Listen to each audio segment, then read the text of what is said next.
Could the plain language bill be the most unlikely twist that drives the nail into the coffin of this Labour government? Duncan Garner explores Labour's own goal in his latest Duncan Disorderly NBR column. Duncan, thanks for coming by. No problem, you're welcome.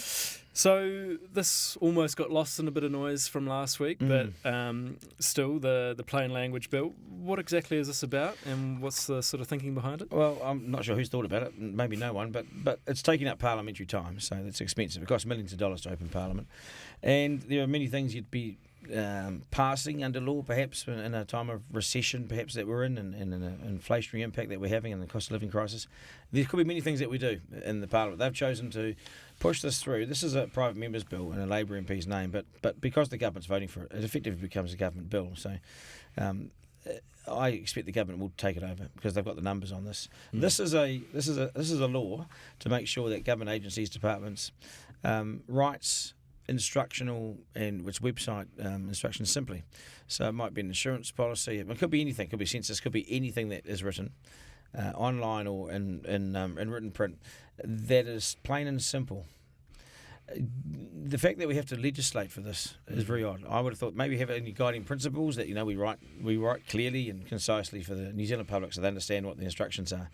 But they're passing a law here which has mandatory reporting of the different departments or whether they're writing plain or simply.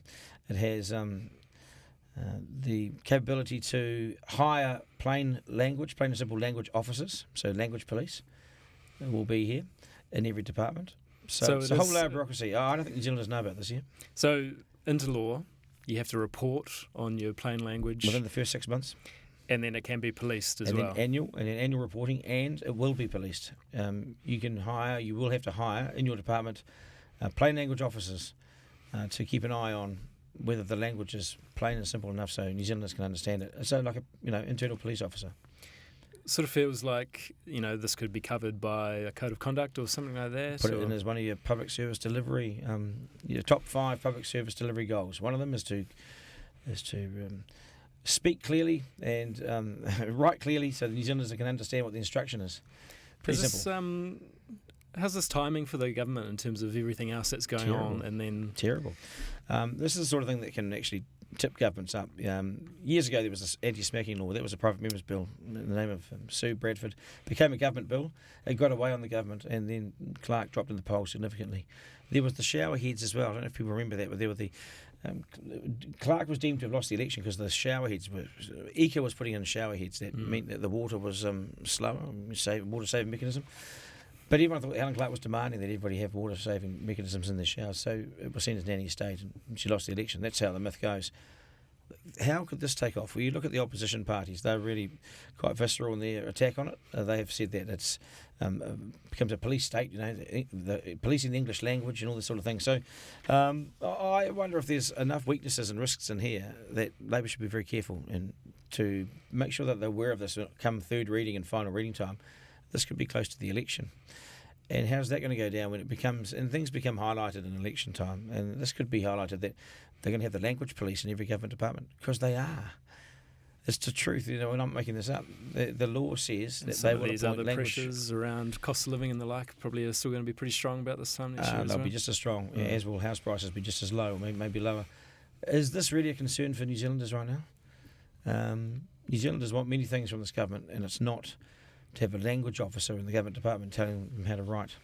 This, of course, comes in the back of a pretty bad week for the government in terms of the GST on KiwiSaver fees. Maybe we could have a transparency officer, or a gut instinct officer, or an open and honest officer, someone that can maybe blow the whistle on the fact that they might be hiding things about the KiwiSaver tax on the fees.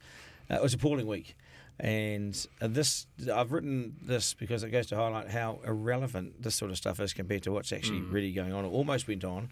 And on that KiwiSaver development, I think what we should be worried about is the fact they never picked it up.